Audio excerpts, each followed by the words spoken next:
It's an all-new back-to-back episode of View the Right Thing. First up, Wes and Steve make their way to Ireland to follow a retired Irish-American boxer who returns to the village of his youth to live out his years and ends up falling in love with a nearby lass. But local rural tradition stands between them in John Ford's 1952 film, The Quiet Man. Then...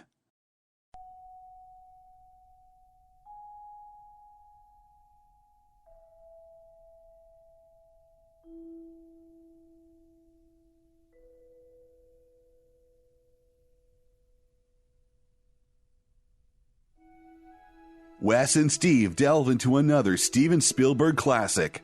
This time, the follow-up to his blockbuster film, Jaws. Spielberg incidentally teams up again with actor Richard Dreyfuss in this groundbreaking sci-fi extraterrestrial classic, Close Encounters of the Third Kind. And now it's time for View the Right Thing. Let's all go to the lobby. Let's all go to the lobby. Let's all go to the lobby to get ourselves a treat. Hey, welcome back to another episode of View the Right Thing with Steve and sometimes what? No, all the always time Wes. But Wes and sometimes Steve. there you go. Happy Quiet Man Day. Yay! We watched The Quiet Man. Am I supposed to be more quiet? Oh, gee, I don't know. Probably not. He wasn't very quiet. Not good for the. Well, he was quiet about something. That was the twist of the film. I guess so. There was one thing he was like, he was Right. trying not to talk about. Yeah, he was keeping quiet about one thing that only one person in town knew about anyway. Right. Are we jumping way too far ahead of ourselves here? The Quiet Man? I don't know. Maybe. Oh, yeah. What a quiet man he was. Yeah. Well, let's Shoving and digging around with his funny shovel. let's talk about. Okay, let's do full disclosure for the listeners. Full disclosure. Full disclosure is we might be recording this early. Oh. So we may talk about a movie in the theater that's in the theater now, but Yeah. you're not hearing this until March. Ah. Mid-March. They don't mind. Yeah, okay. They listen for our personality. They don't care about time and space. I'm just saying, if it's not like we waited a month to go see this film. Right. I was there opening day. I was not there opening day. I was there the day after opening day. My MoviePass app crashed right when I went to the theater. Did you throw a fit? And Did you other put your people foot at through the a theater door? were like, yeah, my MoviePass app is crashed right now too. And I was like, I get it, MoviePass. America first. I get it. Wait, so you took the risk on MoviePass on opening day? Yeah. Because there's no guaranteed seats, right? Theater I go to, there is. Oh, yeah, you go to the crazy theater over by your house, huh? One of them. Yeah, the cheap theater? Not that one. No. A slightly less cheap theater. Yeah. Just as crazy. Okay. Just as crazy. And I'm not going to say the name of it because I don't want to give it away. But let me tell you, for that screening of... Black Panther? There were maybe 30 people in the theater. Oh. I was in heaven. Our theater was not full either. Oh, yeah? Yeah. I was expecting ours to be chock full of people. It was, school had let out. I was expecting it to be full of Yutz knuckles. Yeah. No, maybe 30 people. I think we saw Everybody was cool. an 11 a.m. showing 11 a.m. at a pretty popular theater. Yeah. You guys went to The 16. the 16. Those in the valley know what the 16 is. Now, do they make you choose seats at the 16 now? Yeah. At that one they do. But they haven't improved the seats. Yeah. Well, some of them. Oh, they have? In some of the theaters, in some of the auditoriums, I should say, they're reclining. Radical. And at the Really, bro? Yeah, no, dog. Come on, man. He's like, you're talking about a cat movie. He's Stop a it. racist. Oh, no. At the 8 near that 16 theater, Yeah. all the seats are reclining seats. Ah, yes. That's the one. They just in the mall. redid it. Yeah. In case you're not from Southern California or live around here, in a beautiful town called Burbank.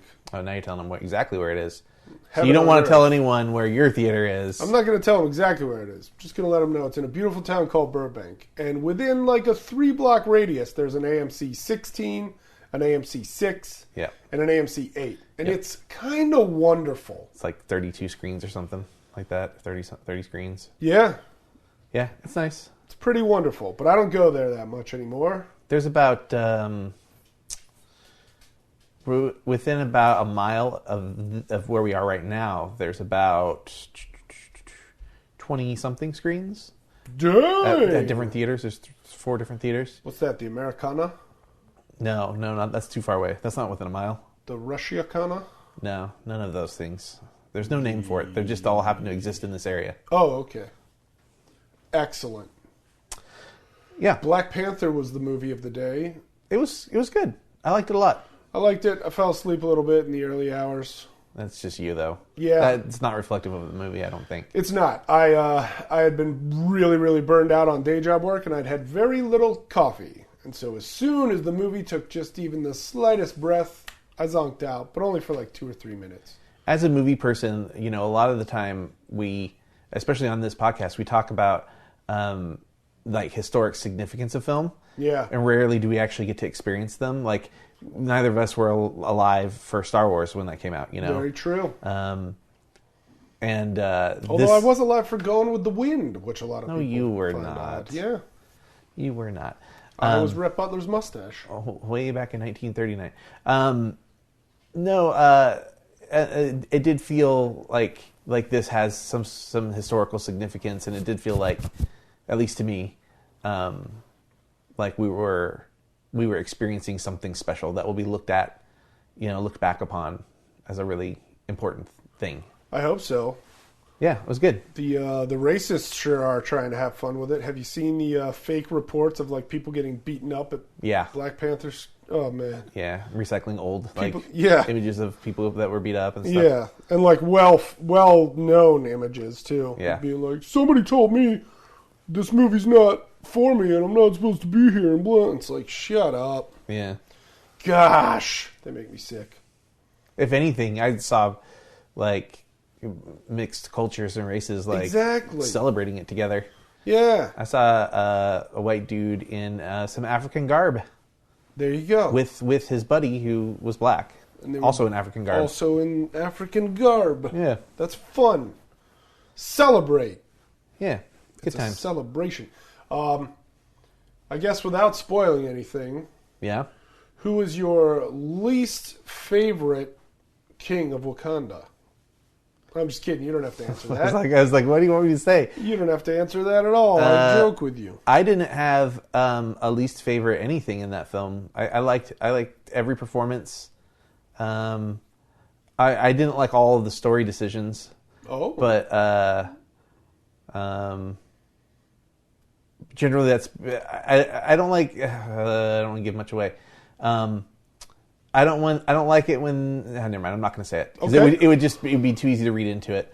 But yeah, I do like that Michael B. Jordan is the second Human Torch to jump over to the Marvel Cinematic Universe. that's right. Um, Whoa. I like. So now both guys who have played the Human Torch have jumped In the Millennium, yeah. into the Marvel Cinematic Universe from the, what do you call the other one? The Fox, Fox? the Fantastic Four-verse. I don't know. Yeah. Fourniverse? Fantastic Snoraverse. Yeah. All those movies. I also really liked Martin Freeman in it. Sure. He did a fine job.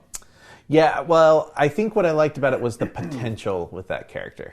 Oh. That's all I'll say. I had a theory. I'll tell you later. I have a theory about his character. Yeah. Yeah. It would be pretty great if it was true. If it turned out to be. Now I'm trying to figure out what it might be. No, I'll tell you later. Okay. The potential. I didn't love some of the CG. Bilbo Baggins' character. You didn't love some of the CG. I didn't like how, and maybe it was because we saw it in 3D. I'd heard the 3D was really good, and I was not very impressed with it. Ah. And I normally love 3D. I wonder if maybe the 3D made it easier to pick out the CG like bodies flying around and jumping and stuff. I can imagine it would. Whereas if it was flat 2D, then it wouldn't have been as it wouldn't have stuck out as much maybe. But other than all that, I really liked the movie. I thought it was very good. It was pretty cool. I saw it in 2D. Yep. I was very pleased. There's Walt. Walt's he's so mad because we're talking about a pro cat movie. Pro cats. And it's the year of the cat. No, it's not. Yeah. No, it's not. What do you mean, no, it's not? It's the year of the dog, and you know it. Oh, so he's on his high horse out there. Yeah, he's a bit of a jerk. Yeah. So I was faced with a dilemma sitting in the theater because the next section of things we normally talk about on the podcast is what trailers. Trailers have you seen? And I have not watched an Avengers Infinity War trailer. Not even at Black Panther. So I was like, Star Wars. It came on, and I closed my eyes, and I closed my ears, and I hummed to myself. And so before this, I was like, should I or should I not? We're so close to Avengers now. We're only like 2 months away. Should I just go ahead and watch it, or should I wait the 2 months? And as the trailers were going on, I looked over at Desi and said, I'm going to watch it. All right. But I felt really conflicted about it, and I felt a little like, why are you doing this to yourself? You probably shouldn't watch it. But I was still like determined to. Okay. They did not play it. No, really? No. So I had the choice taken away from me anyway. So it was. I'm glad I didn't see it. Okay, that's pretty wild. We got Avengers: Infinity War. Okay. Solo, a Star Wars story. Saw that. Got that one. Skyscraper. I'm pretty sure. Oh, we did not get the with Dwayne The Rock Johnson. Yeah. That one's dumb to me. Hurricane Heist. Oh, I kind of want to see that. Oh, I'm going to watch the hell out of that movie. Looks dumb, but I really want to see it. Yeah, I'm going in with low expectations, and I'm just going to enjoy the hell out of it. Yeah. A heist in a hurricane, ladies and gentlemen. There had to be more than 4, but that's all I can remember right now. We also got A Wrinkle in Time.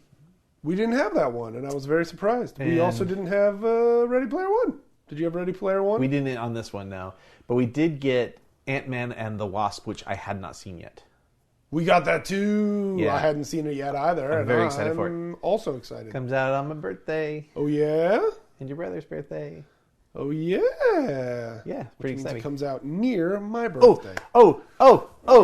The one that actually probably had me the most excited. Yeah. New Mission Impossible. I had not watched the that trailer either. yet. Oh, it looks so much fun. Did you hear about the broken ankle video? I watched it. Ooh, is it an ankle? To watch it. Some part of his leg. I think it's his knee. So I watched it, and actually, that stunt is in the trailer. Dang, really? Yeah. Holy crap. Yeah. I've only heard the story of it, and I'm like, I don't think I can watch that. Oh. Well, when I saw the video, you can't really tell anything. Like, he does the stunt. Yeah. He gets up and finishes the shot. Oh my God. And then starts limping after the shot. Wow. I mean, he kind of limps a little bit during the shot, but you can't blame him. Yeah, I thought maybe it was his knee, but it could have been his ankle. I heard ankle, but I don't know for sure. Yeah. All I know is it sounds awful, but good for him for saving the take. The footage is also really far away. Ah. So it's not like you're seeing anything super brutal. Okay. You wouldn't have even known if he wasn't limping. Okay. So I feel better about that. Yeah. But yeah, I liked the new Mission Impossible song they used for it. I thought it was... Nope, that's not Mission Impossible. Mission Impossible. Mm-mm. Oh, is that... So that's a different movie. 18? Yeah, it's 18. Yeah, so I liked... I'm really excited about that movie. Cool. I feel like there's one other trailer we got, but probably not that important. Is Simon Pegg in it? Simon Pegg was in it. I don't want to say everyone was in it, but... Is it Emmanuel Bear in it? I don't know who that is. She was the lead in Mission Impossible 1. Oh. 21 years ago. No. I don't think she was in it. I don't think she was either. Yeah. Based on the way Mission Impossible ends. Yeah, the way it ends.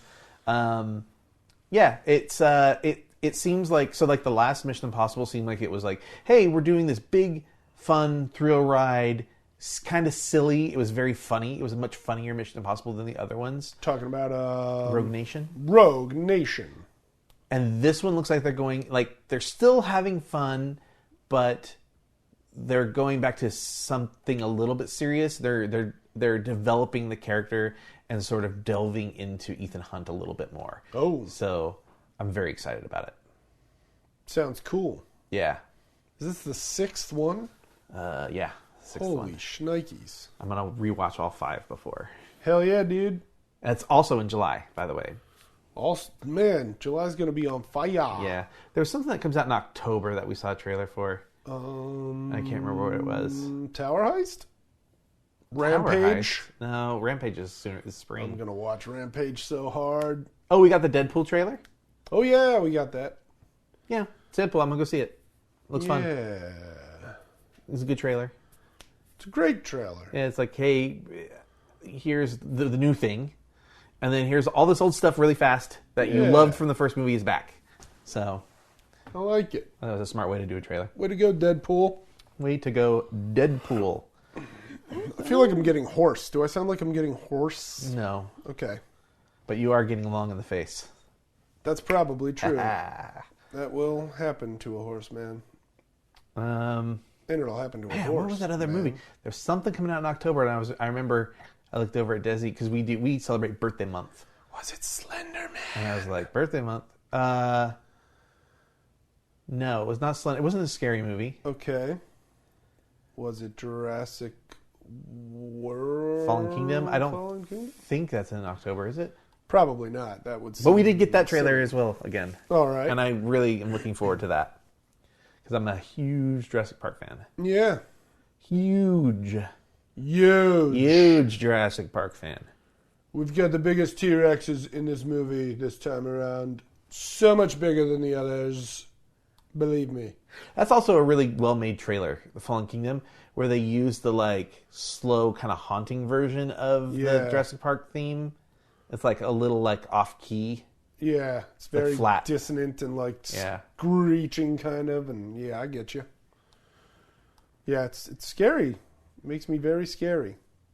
And it appears that T-Rex may be the hero again. Yeah. T-Rex has always been the hero. People don't realize that. In the first movie, T-Rex is the hero. It's kind of true. People aren't the heroes. Well, he's the hero in Jurassic World. He's a hero in any movie that features a T-Rex. The T-Rex is the hero. Hell yeah, dude. Do it, T-Rex. Did you see 1517 to Paris? I haven't yet. I really want to. I did. I like Clint Eastwood. How did the 3 main actors fare? Because that's the part that's the question mark for me. Are those 3 guys? Are they bad? That's the question. Are they bad? This is all I did there. I know. I'm trying to think of how to nicely word it. Because, see, I went in with low expectations for those guys because I knew they were the real guys. Sure.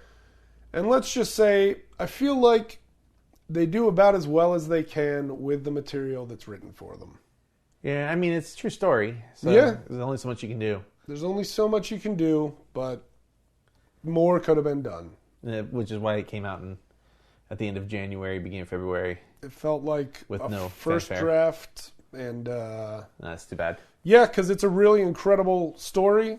It's an incredible moment in our recent history. Clint Eastwood's been hot and bothered about these true stories lately. Yeah, because what was his last movie? American Sniper and Sully and... I thought... Sully was between American Sniper, yeah. Yeah, and this was a drastic step down from Sully, I'm afraid to say. I still haven't seen Sully, to be honest. Oh, really? Yeah, I couldn't get to it when it was in the theater, and it was on one of the subscribed channels, like HBO or something, and then I went to go to watch it and it was gone. So I don't know. When it comes back around, I think you'll get a kick out of it. Yeah, I'd like to see it. This movie, I enjoyed the heck out of it, but it really just seemed like a lot of the dialogue and stuff written was just kind of thrown on the page as almost as a bit of a placeholder. Yeah. And then nobody bothered to go back and change it. I want to see it more because I feel like it's kind of experimental. That I agree with you. I think everybody should watch it. Yeah.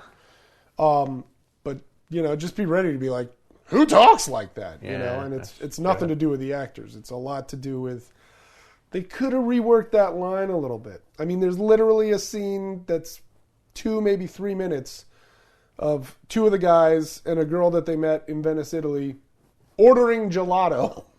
And it's like, I'd like mint chocolate chip. Okay, mint chocolate chip for you.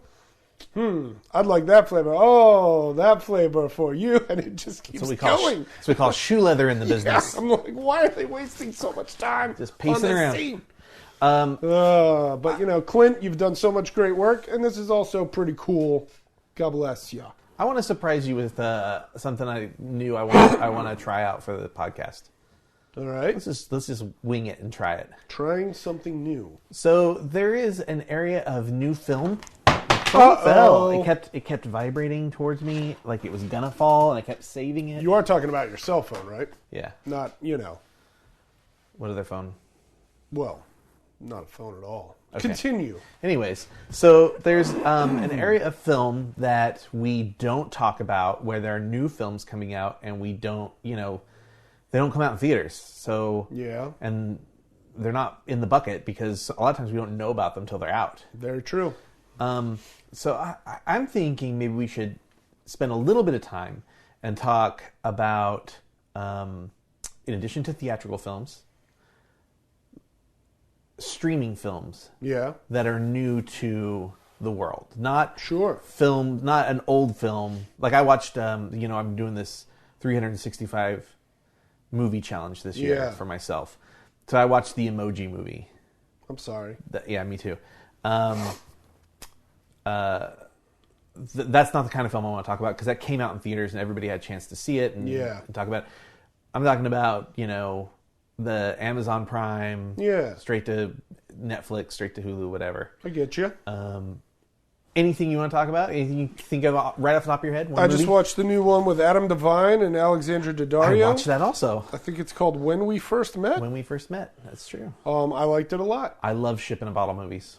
Ship in a Bottle movies. Why is it called that? Because it's like the person's trapped in the same little area and they do the whole thing over. It's I get you. From my understanding is it's based on the Star Trek The Next Generation episode called Ship in a Bottle where the Enterprise keeps blowing up and they keep reliving the same like several hours over and over and over again until they finally realize that there's something going on. Yeah. And that's kind of what this is. This is kind of a time travel movie. Yeah. He realizes it pretty quickly, but then he's got to keep going and getting it right. And I just thought it was real funny. It's a little different than Ship in a Bottle, but close. Sure.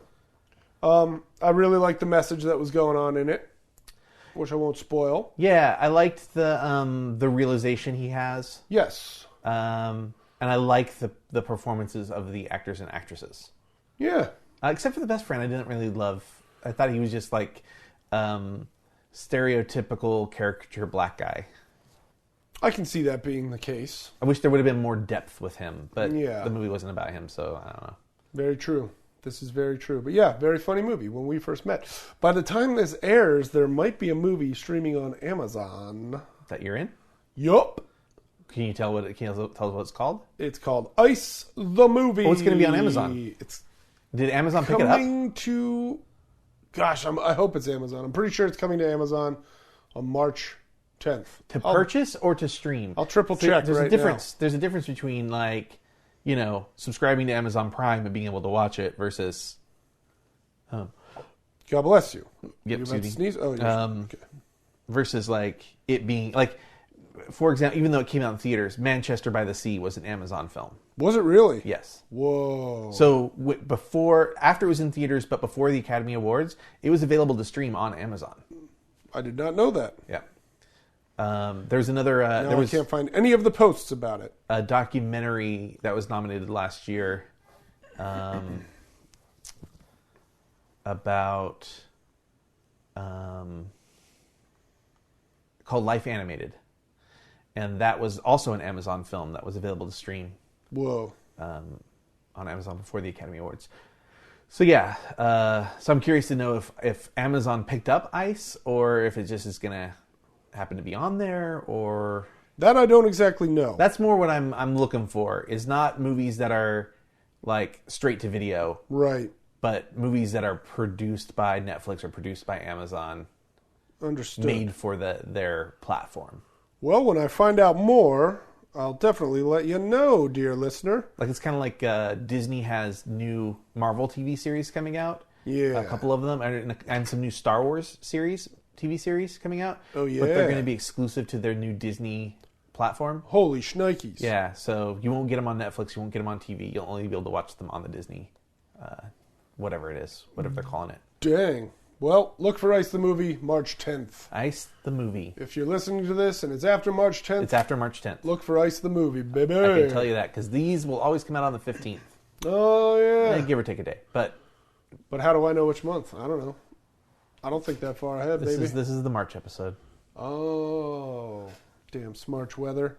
Lousy March weather. There was another one I saw. Yeah? Well, I was going to... You do yours. Yeah, because you did when we first met. I'll do Yeah. the No, not the Fundamentals of Caring. Oh, I saw that too. I did watch that. That's A been on for futile, while, and stupid gesture. Is that what it's called? though. A few and stew, yeah. Futile and stupid Futile gesture. and stupid gesture. Really, really liked it. Yeah? About one of the creators of the National Lampoon, Yeah. and went on to write Animal House and Caddyshack, and kind of like a tortured, misunderstood genius Yeah. in some ways. Was he tortured? I mean, he was tortured by his own psychosis, like his own, Yeah, I guess that's true. like inability to cope with a tragedy in his life as a child, There is that. That's a good point. and I the gotta watch it expectations again. of his father. Yeah. So yeah, definitely tortured. It was interesting because the movie's really, really, really funny Yeah. the whole way through, but then there's like about halfway through the movie, it starts getting serious, but just a little. Like the humor doesn't really let up. Yeah. It's just serious things are also happening, and I was really I didn't know the story of the guy, so I was kind of blown away by how it ended, and thought it was kind of beautiful and poignant. All right. The last scene especially. Yeah. So I think I know which scene you're talking about. yeah. Yeah, that was a pretty good movie. I had seen the documentary Drunk, Stone, Brilliant, Dead pretty recently as well. So this whole story was, Fresh. well, kind of not fresh for me. I mean, not fresh. That's what I meant to say. So it was a bit of a rehashing. It was fresh in your mind. Is what Yeah. The story was still fresh in my mind, and then I'm seeing it told in a new way, but it's still pretty good. It was enjoyable. I liked a lot of the performances. I love the cast. Yeah. I'll watch anything with Will Forte. Yeah, he's great. I'll watch almost anything with Domhnall Gleeson. Domhnall Gleeson, star of Peter Rabbit. He was in Futile and Stupid Gesture, was he? Yeah, Who was he in? he's the dude with the jet black hair who starts the magazine with Doug Kenny. That was Domhnall Gleeson? That was Domhnall General Does not Hux look like Gleeson. him at all. I know. Like, Domhnall Gleeson's a redhead. That's how he got you, man. He was like, No, that was really him? that was him. He was really great in it. Ex Machina's Domhnall Gleeson. I like him. Bill Weasley. About Times. About Times. Domhnall Gleeson. Hasn't he played two time travelers? Or am I thinking Rachel McAdams is in two movies? She's in as two a time movies. traveler's girlfriend? I had this That's what it discussion with, well, sort of, we touched on this with Joey, is. Yeah. where we were talking about Domhnall Gleeson being in a Black Mirror episode that I really liked with Oh, Haley yeah, Atwell. Haley Atwell. And, yeah, I don't need to rehash it all because the listeners heard it the last episode. Yeah, okay, now I remember. 3 episodes, I don't know, several episodes. Domhnall Gleeson's in Peter Rabbit in theaters now. I hear it's terrible. It's causing a lot of problems. For all those people with allergies. Well, for people who live anywhere near rabbits. Oh, really? My mom's car was acting up on her the other day. Yeah? She takes it she's like, my car's acting real weird, just takes it straight into a garage. Yeah. They pop the hood, a live rabbit jumps out. It had been chewing on wires Cool. in her engine compartment. It's kind of cool. You gotta And admit, I it's was kind like, of cool. I looked at the newspaper and I was Yeah. like, Peter Rabbit just opened in theaters. This is not a coincidence, folks. So you think the rabbits are seeing Peter Rabbit and getting influenced in a negative way? Yup, they're like, maybe I want to no. harass a human being right now. Is Domhnall Gleeson McGregor? I guess so. Is he the plays farmer? The human guy. Yeah. That's like, no whose rabbits garden for me. gets Dare I say... attacked by Peter Rabbit? I was going to say harvested. or at least nibbled upon. Ruined. Ruined, I say. Ruined for a human, but for the rabbits, it's perfect. Yeah. But yeah, check under your hood, folks. Rabbits chewing on wires. Rabbits. Well, all right. Cloverfield Paradox? Nah, we don't need to go into it. Alrighty. I liked it. I'll just say that. I liked it too. I was very surprised that it was happening. I'm glad we were able to talk about the connections that you didn't quite pick up. That was a good one. If you're curious and didn't understand it, or thought you understood it but didn't like it, but maybe you didn't understand it, that there was something in there that they dropped, maybe you missed it, feel free to hit us up on Twitter. Yeah, tweet us at VTRT Movies or Big Steve Moulton. Yeah. Should we talk about A Quiet Man? The Quiet Man. Should we talk about The Quiet Man? Now you're being too quiet. I wonder if my mic picked that up. A little bit. Whoa. Yeah, we should talk about The Quiet Man. You Starring okay John Wayne? Starring John Wayne and Maureen O'Hara. Maureen O'Hara. So, yeah, let's jump into it. So, Quiet Man, directed by John Ford, the great John Ford. John Ford, who played the guy in Chinatown. No. What? He played like the dude, the big kahuna in Chinatown. Wasn't that John Ford? He would have been really old. He was a pretty old guy. I don't. Well, again, Chinatown's in our bucket because I've never seen it. Oh, that's right. All right, then don't look at anything. No, I'll just type in John Ford, and I'll look under actor. Hey, you guys, it's me, Filmography. Jack Nicholson. Here's director. He did a lot of movies. Steve mentions Chinatown. I gotta show up. What are you doing? And pretend that I'm still Jake Gittes. How did I pronounce my name in that movie? I don't know. He was directing movies all the way back into the 20s. That's awesome. 1919. Way to go, John Ford. 1918. 1917. It was his first. He was doing shorts back then. Still. 1917. He did a feature film as Jack Ford, Straight Shooting. Straight Shooting. Yeah, that's pretty cool. That's awesome. 1917. Wow. What a career. Is that pre-sound? Yeah. Wow. How do I scraper? Sorry, I'm just looking right now. What movie are we talking about? Chinatown? We're talking about if John Ford plays a guy in Chinatown. No, absolutely not. No? No. Then who is that guy? The last movie he did was uncredited, and it was his name. 1943. I won't say it now. Okay. Well, good talk. I remembered it now. Uh-oh. Boy, did I remember it now. So we're talking about The Quiet... So John Ford won 4 Oscars. Wow. Well, this was his 4th Best Director Oscar. I mean, he did like Grapes of Wrath and some other stuff. Yeah. Did a lot of like westerns. Ooh. He didn't do The Searchers, did I he? believe he did The Searchers. He did do The Searchers. Yeah. Should I double check that? Do whatever you feel, man. The Searchers. If you're listening, you should have watched The Quiet Man. So you know that it takes place Yes, John Ford. The in Searchers. the most beautiful place on earth. Erin's Isle. Yeah. Beautiful Ireland in a little town called Innisfree, Innisfree. which they say about 9 million times in the first 10 minutes of the movie. And it's a cute little exchange. Yep. Stagecoach. He won for Stagecoach. Stagecoach, nice. Oh, I'm sorry. He was nominated for Stagecoach. Oh, He won for Grapes of Wrath, though, so I'll deal with that. that does make sense. Nicely done, John Ford. So Innisfree.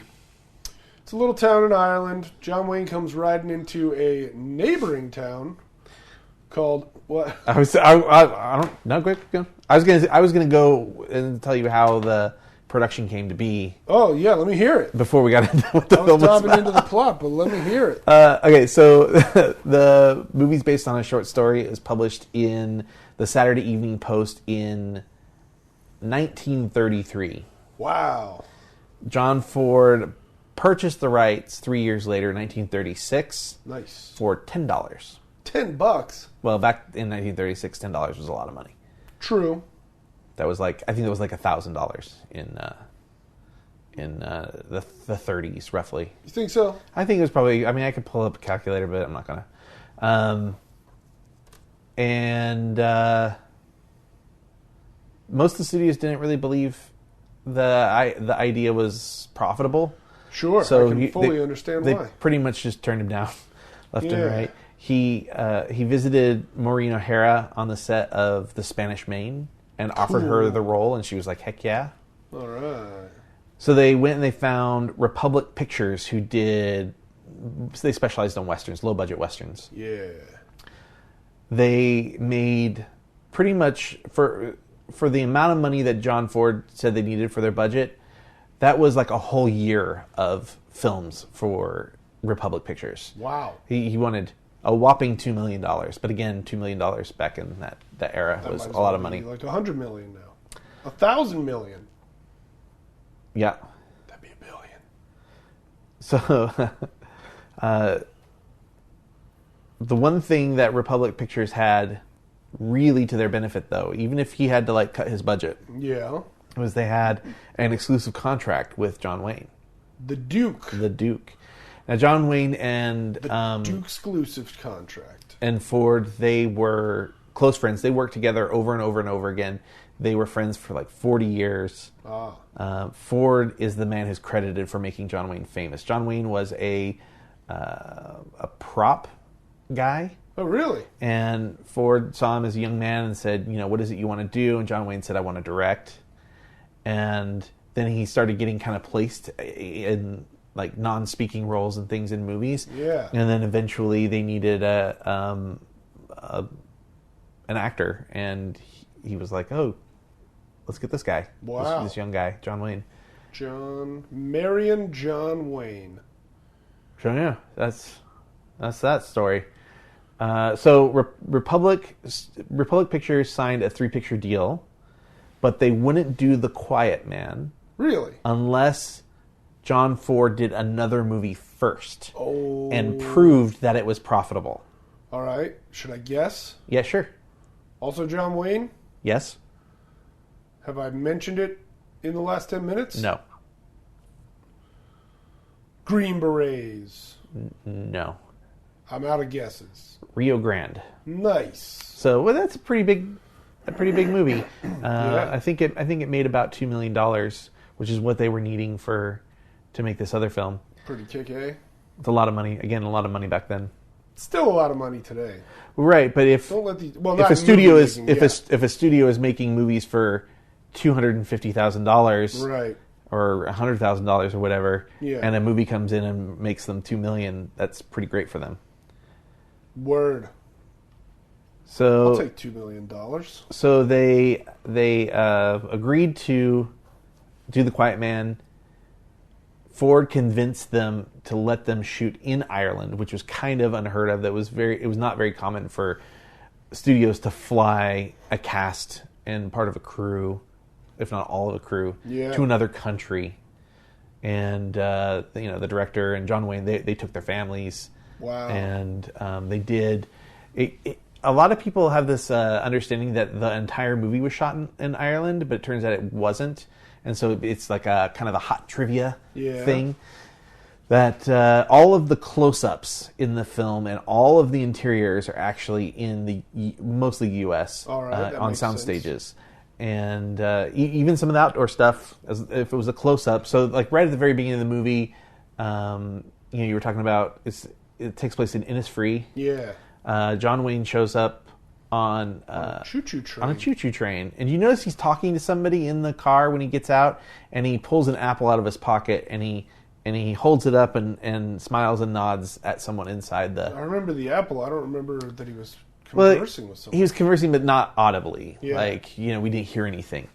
So there was a scene that was written in the script that they ended up not shooting, where he's on the train and there's a mother and a small child, and the small child offers him an apple. Aw. They didn't shoot the scene. It would have been something they would have come back and shot in the United States later on, but it got cut. But he still had to do the performance as if the scene still existed, because at the time they shot it, it did exist. So, That makes sense. yeah. A little kid giving John Wayne an apple. So what happens in the plot? So he meets a whole bunch of people at the train station. Yeah, a bunch of people are trying to tell him how to get to town, and then this funny little guy comes and just grabs his luggage and starts walking away with it. And he says, like, hey, I'll get you to Innisfree, come on. So as they're riding along, John Wayne, who plays Sean right? Sean Thornton. Sean Thornton. Reveals that he actually remembers who this little old guy is because he remembers him from childhood when John Wayne was a little boy. McLean. And this guy, McLean, was a not quite as little boy, but still a little boy nevertheless. Yep. And, they'd play around the neighborhood together and whatnot because John Wayne, it turns out, was born in Innisfree. It was his babysitter, right? McLean. Was he his babysitter? Yeah, he said something to the effect of, you used to watch after me and sit me on your knee or something. Something that would kind of make him a babysitter. Something to that effect. So we find out that this quiet man is returning to the town of his birth, even though he is largely considered to be a Yankee. So there's a moment when they're coming into Innisfree and they stop and he goes and sits on the bridge. And the close-up shots, you can tell it's not the same bridge if you look closely enough. It looked like Forest Lawn. Forest Lawn, the cemetery? Yeah. I think it was an indoor soundstage. Oh, okay. But, that makes a lot more sense. but yeah, so that was one of those first moments that you really got a taste for the fact that they shot in a soundstage for a bunch of close-ups. The backgrounds were also... It's part of the business, baby. Sure. Sometimes it's what you got to do. Well, it irritated John Wayne. John Wayne thought the exterior sets inside the soundstage looked like garbage. Yeah. And he thought they would never match up, which I thought they were passable. I thought they matched up just fine. Yeah. Also, you got to consider, man, you get into like a real Irish village, there ain't a lot of room to move around in those little houses. Well, it's funny you bring up the Irish village. The town, when they go into town, is a town called Cong. Cong with a C, not a K. It still exists. I pointed out that there was Emily's something. Emily's, I can't remember. It's a shop that has Emily's name on it. Yeah, what was that called? Emily something. That shop is a craft store. It's still there in that spot and still operating as a craft store. Radical. Yeah. That town, while they were filming, was getting electricity for the first time. Holy moly. And apparently the townspeople didn't like it. They were like, get out of here with this. We do just fine without it. So Steve over there got something in his throat. I just had this really gnarly tickle just form in my throat. I've been there, Does Steve. not want to go away. Yep. Usually when this happens, I'll be tearing up any minute now, and Sure. then eventually it'll pass. Please continue. So they were getting electricity as John Wayne and John Ford and Maureen O'Hara all were showing up. Yeah. And the townspeople weren't really into it. That was about it for that story. Wow. Not into electricity. They did use a lot of the town people as extras, essentially. I don't have that in here. Fudge. Steve is going to have to step away for a second because immediately. He is dying, although he has a wireless microphone on. Jeez! Until he throws it on the floor. My battery popped right out. Holy Oh, moly. boy. Well, Steve is not on mic right now because he dropped the mic pack so hard on the floor, it popped the battery out of it. There's a rabbit living in this thing. Yeah. Make sure you turn it back on. It says it's on. Okay, yeah, I read you now. Oh my gosh, Steve is I'm dying. having a dry You guys- throat attack, you guys. You might be listening to the death of Steve Moulton. Don't die, Steve, please. I need you. I need you for this podcast. I mean, I got Joey as a backup, but, just joking. I don't mean a backup. So, we were talking about this town of Kong, and, they used a lot of the actors as extras in scenes. They also used some of John Ford's family and John Wayne's family, I believe, as extras. Some of them even got some lines, which was pretty exciting. You mentioned earlier you referred to it as the Emerald Isle, correct? Aaron's Isle. Aaron's Isle. Well, yeah, Emerald Isle Emerald is also like a nickname for it. So they shot the movie. You noticed it was in color. Yeah. They shot it in Technicolor, which is really bright and vivid. If you ever see the inside of an old Technicolor camera with the film, it's actually really, really cool. Yeah. It's a very thick stock. The cameras are huge and not cheap. So that was another thing with having to get all of that equipment over to Ireland is not... it would sort of be the equivalent of shooting on IMAX film today. Those IMAX cameras are huge with really big film stock, with a really big film gauge. Yeah. it would be kind of the equivalent of doing that. Something almost not quite experimental, but It's just like impractical. Like, Yeah. You want to do what when you could just do, huh? yeah, it's kind of like Christopher Nolan shooting part of Batman with IMAX. Yeah. Well, if he shot the whole thing in IMAX, the reason they don't is because it's really expensive and cumbersome. Although now there's digital IMAX, which is Oh boy. doesn't look as good, but whatever. I remember that very well. Oh, stop that! No, I'm not going there. I'm not going there. Stop it. I was trying to think of a good Bane line, but Yeah, no. I'm trying to save my own life here from this dry throat attack. So speaking of Emerald,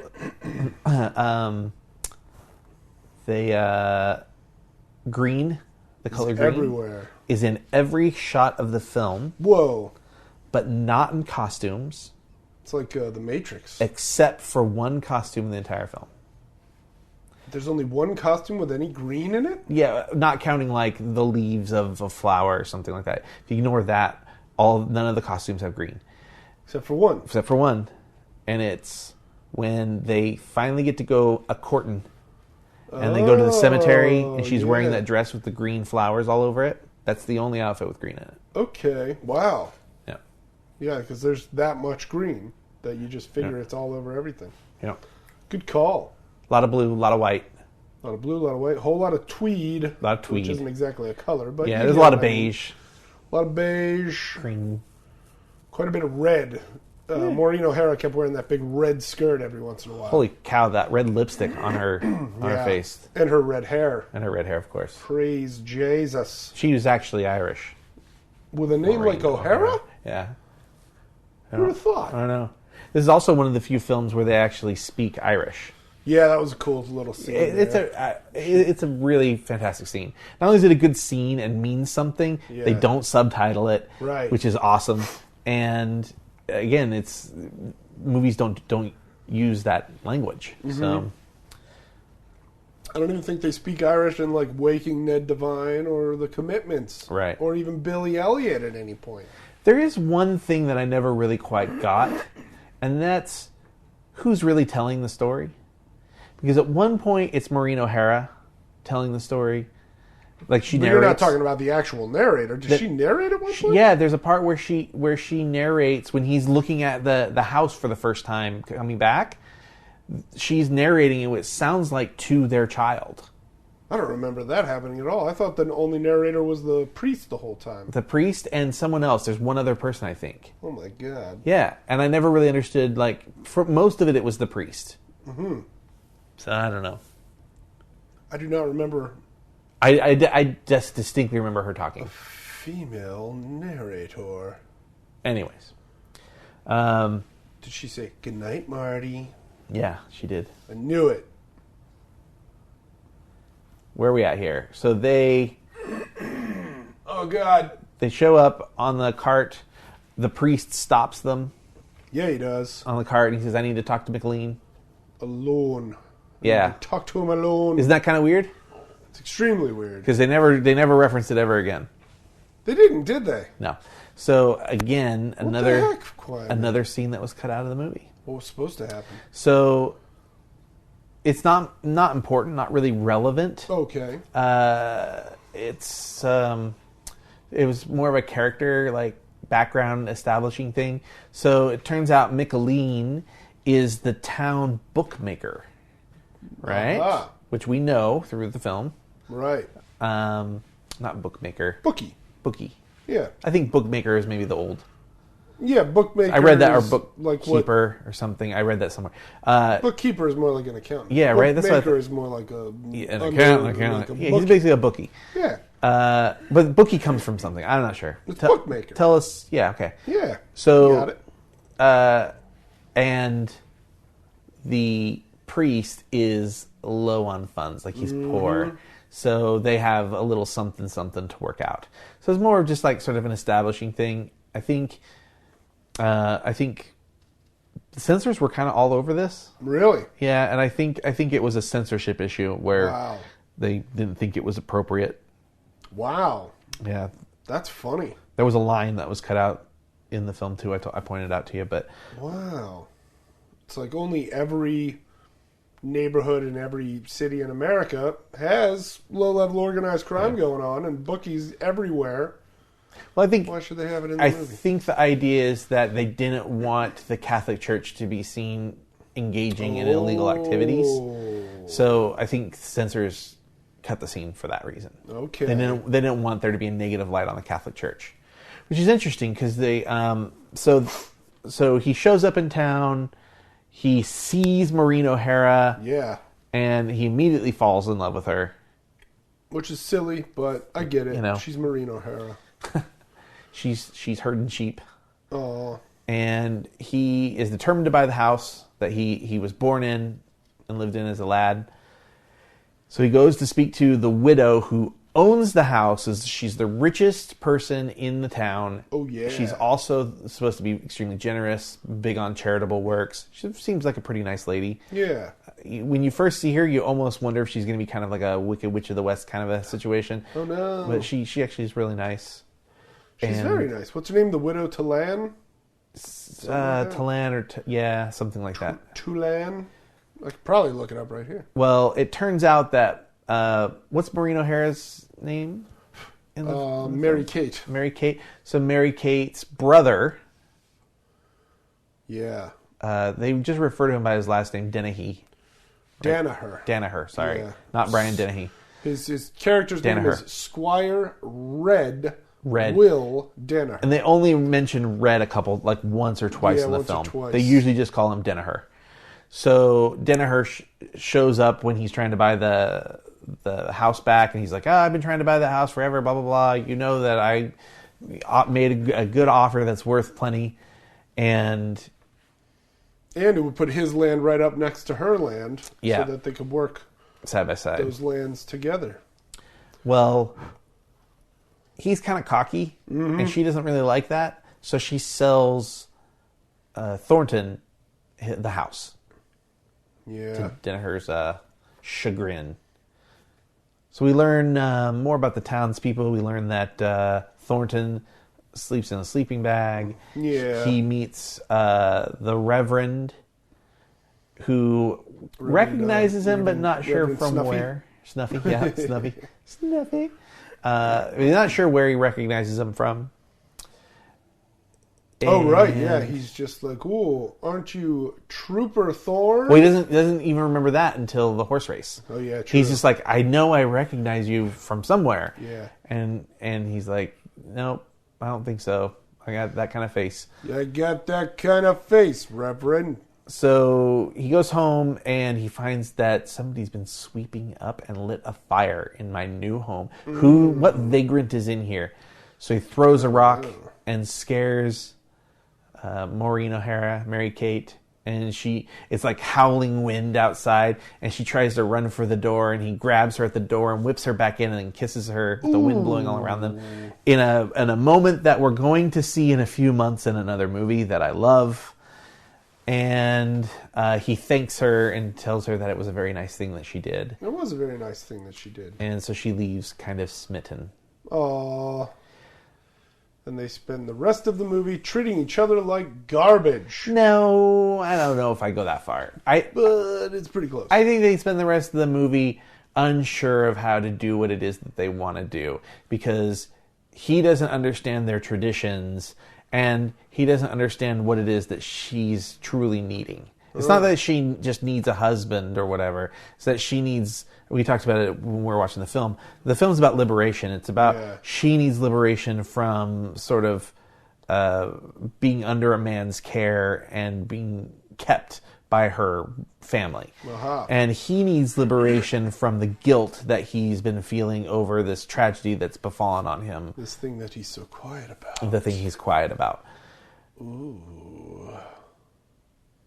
So... Quiet man. What happens? Where are we at here? So he goes to try to get the brother to agree to let him date the Mary Kate, and the brother's like, hell no. So writes his name in his book. And crosses a line through it. Cross a line through it. You're dead to me. So the priest and Finney, Micheline Finney, and I think the Reverend's wife all concoct a plan. Yes, they do. Yes, the Reverend's wife. Okay. But not necessarily the Reverend. I'm sure the Reverend's in on it somehow. But right. They concoct this plan to convince Danaher that he can't get this woman that he's in love with because he's already got a woman in the house, i.e. his sister. He's got to get rid of his sister. Right. So Danaher sort of starts to put the wheels in motion to get her out of the house and get her a man. But also, quite cruelly, they convinced Danaher that the widow Tulane herself wants to marry him. Right. Which is completely false. And the only thing that's holding her back is the fact that his sister lives with him. And she's in on it. The widow, she's in on it. I thought she wasn't in on it. No, that was the like when the big reveal comes around. No, because you can see them all like talking during the horse race. Oh, I thought the widow was the one that wasn't in on it. Oh, darn it! Well, either way, it's a pretty mean trick, even though the guy's a jerk. Yeah. So, anyways, he lets the sister marry. He lets them court. Yeah. And then they decide to just skip past all of the BS.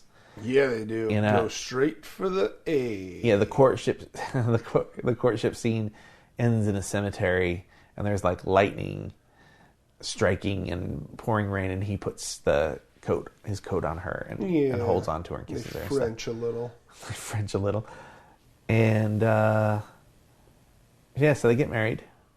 And at the wedding, so a big piece of this is she's supposed to come with a dowry, and it's her money. She's owed that money. It's hers, and it's the last. That and the furniture are sort of the last symbols of like, once that gets released to me, that's my stuff. Yeah. I'm no longer owned.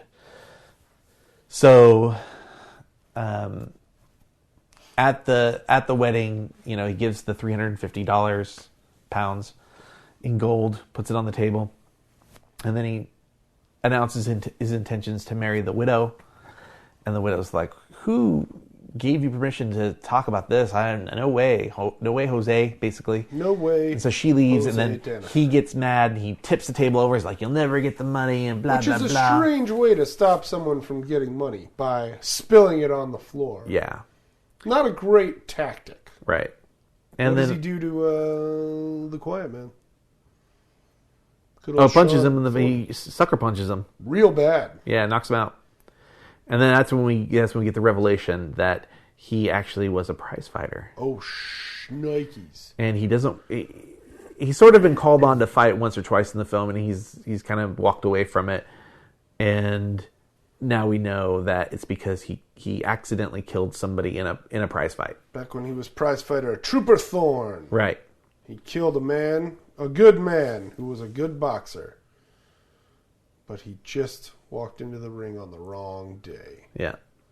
So, anyways, he takes Mary-Kate home, and she's upset, and he doesn't seem to understand the significance of the money. Yeah. And also, there's a piece of it where she doesn't want her brother to win anymore. She says, he doesn't want me to have it. That's why I want it. Yeah. So, anyways, he being Sean Thornton has this argument with her. She locks herself in the bedroom. He kicks the bedroom door down quite efficiently. And he says a line that I really liked, which was, "There will be no barriers and locks between us except for the ones in your heart," or something to that effect. And he picks her up, and she he actually grabs her by the hair and kisses her, but he's like really got her hair. And he picks her up and brings her over to the bed, and you can kind of tell that maybe she's like thinking, okay, this is actually going to go a better way. Like he's sort of apologizing, and we're going to get in bed together. And he throws her down on the bed, breaks the bed, and walks out of the room and goes to sleep in a sleeping bag out in the living room. Which leads to when people show up the next morning who've been drinking all night after the wedding. Show up with furniture. They bring in the baby bassinet, and and they ask where to put it, and he's like, "Where do you think?" And he goes into the bedroom and sees the bed destroyed, and he's like, "Whoa." Oh yeah, Micheline sees that. Micheline says, "Impetuous Homeric." Is that what he says? Yeah, impetuous Homeric. And then censors cut the line, "The man's power." Funny. Impetuous Homeric, the man's power. That was just one line too much, apparently. Guess so. Talking about the Duke's dick. Breaking the bed. But that's not how it broke. That's just what good old Micheline thought he saw. Yeah. So she's got her furniture. She's got her china. But she still doesn't have the 350 pounds. And they go into town. They go into town to go get a horse, right? Some farming equipment. They talk about planting roses. Yeah, they say they're going to walk to town, and he surprises her with that horse and buggy thing. Yeah, the little buggy. Yeah, now I remember. So, anyways, they see the brother there, and they know he's got the money. Yeah. And she's trying to convince him to do it, and he's like, "I'm not gonna." And so she leaves him in town. He goes to confront the brother. The brother, does he punch him again? Probably, or I'm sure he at least tries. Yeah. And then He basically says, "You'll never get the money." yeah. Well, he says he's the brother says like you need to come right out and ask me for it. Oh yeah, he won't do it. Yeah, Sean Thornton won't specify what it is he's there for. The guy's like, you need to ask me for it, and when you ask me for it, like it'll be the last thing you ever ask for, or something like that. He basically says, as soon as those words come out of your mouth, I'm gonna freshen up your puss with a knuckle sandwich. Right. And now the Reverend, at this point, knows who he is, and I suspect other people in town, maybe Micheline, knows, because when Thornton walks away from the potential fight, Micheline sits down on the steps inside the bar and just kind of puts his head in his hands, because I think he kind of knows that like he could just do it and he could settle this once and for all right now. Right. So he goes home, seems to patch things up with his wife. He holds her in the chair by the fire. She's gone and talked to the priest. Yeah, Monaghan. That's when they have the Irish conversation. The conversation in Irish, and she talks about how he slept in a sleeping bag, and on their wedding night, and it's later kind of learned that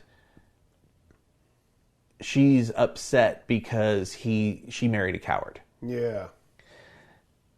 And so, anyway, and then he goes and talks to the Reverend, who basically says, "What's more important, you never fighting again, or the love of your wife?" Right. And he says, "I don't know." And he reveals his nice scrapbook of sports headlines and pictures. Yeah, including the headline about him killing about Trooper Thorne. Trooper Thorne. Killing his best friend in the line of boxing. Well, the best friend, but... there was a deleted scene. So... They seem like they make up when he wakes up when Thornton wakes up in the morning. He finds his wife gone. Finney's out there, and he's like, "She had me take her to the train early this morning, crack of dawn." Yeah. And so Trooper Thorne gets his clothes on and heads there. How come the train hasn't left? How come she's still at the train station? Well, she's in a train car. Uh-huh. And the what would you call him? The man, conductor. I guess the engineer. There's an engineer and a conductor, and yeah, the guy up in the engine car is apparently 4.5 hours late, and so the guy with the mustache comes by and he's like, "Why is this train 4.5 hours late?" And the other guy starts explaining, I don't even remember what. And then it's like a sporting match. And your town's the hurling match, yes. They've never won, and he's like, "That's a lie." Yes, and so because the one guy said that's a lie to the other guy, they just immediately start taking their shirts off. And they both are sort of regretful immediately, and just kind of like, "Well, this is the life we live." Right, it's like somebody called somebody a liar, gotta duke it out. Yeah. So they're getting ready to duke it out, and here comes Sean Thornton looking for his wife.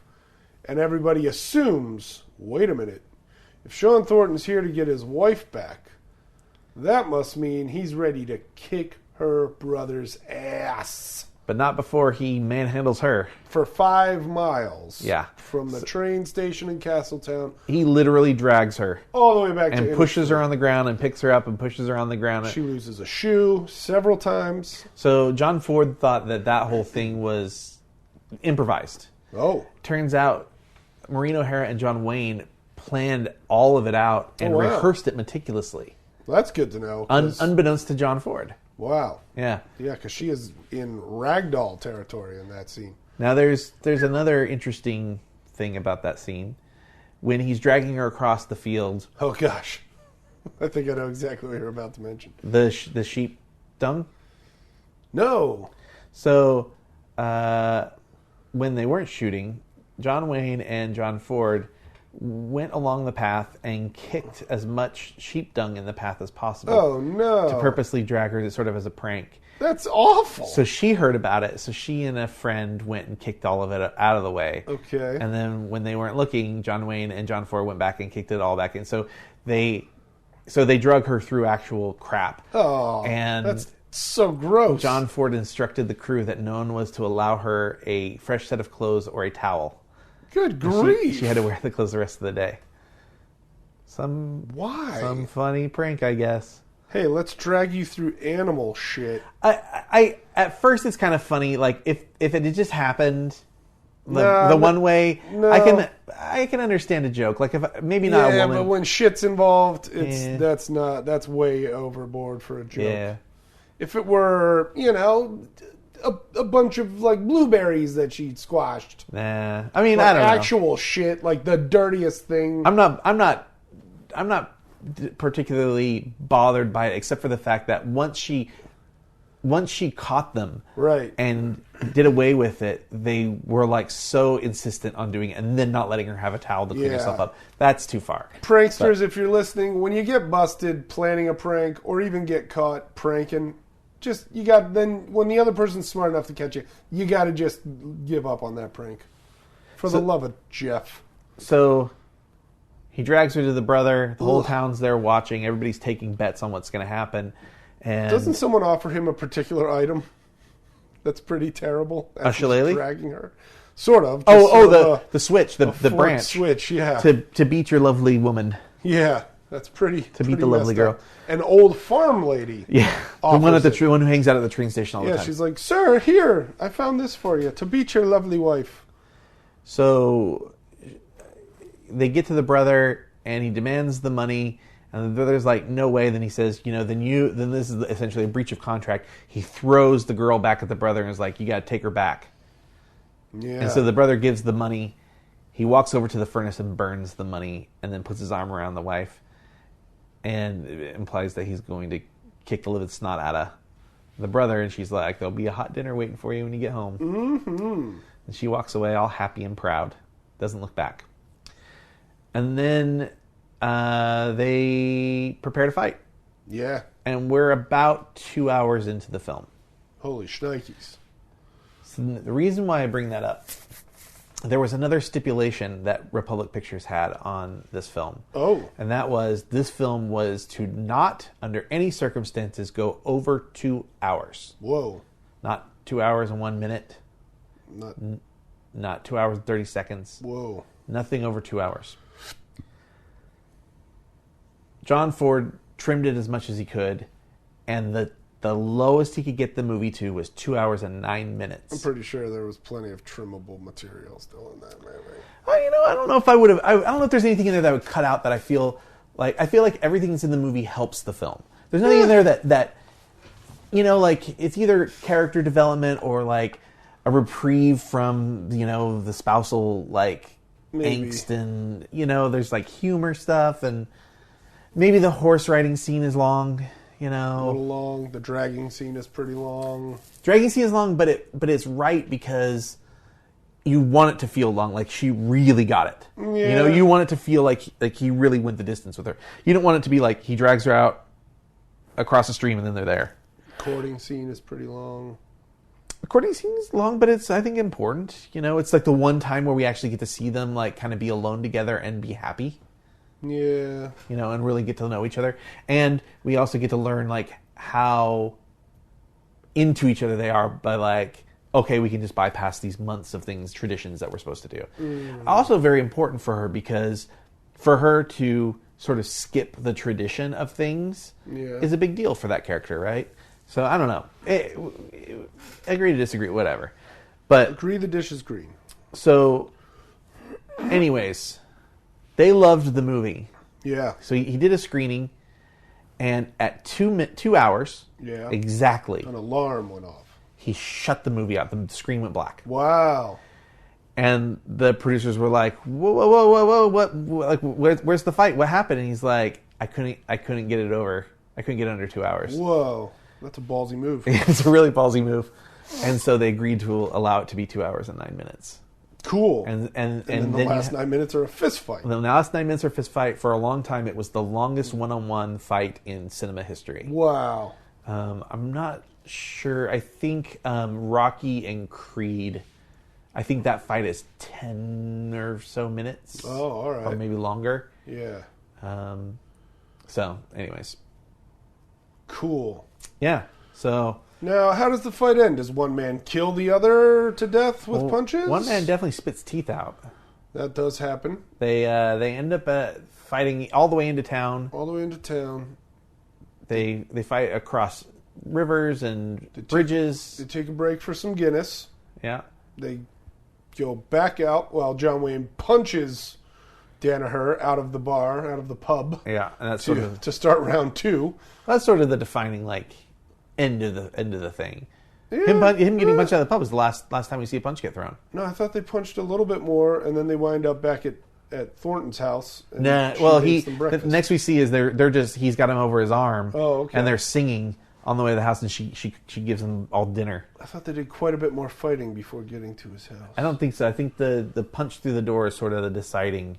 Maybe that was just thing. A wet dream I had. Yeah, probably. But so one other thing that happens with the town, is Snuffy, the good old Snuffy, the Reverend, is probably going to be sent away because his congregation is so small. So they sent a bishop to come to town to see the congregation in person, and if it's too small, they're going to send him away. English bishop. So the entire town comes out and sort of cheers Snuffy and the bishop on as if they were members of his congregation, including the priest, who, in Ireland, the idea between a Catholic priest and a Protestant reverend being, not just being friends, but like a priest pretending to be a member of his congregation is a really, really big deal in Ireland. And he says my favorite line, which is, cheer real loud, or what's he say? He says, like, cheer and celebrate like you're Protestants. Yeah. Something like that. Yeah. That was funny. My favorite line, I forget how it goes, folks. But it made me laugh. It was a good line. It was a very good line.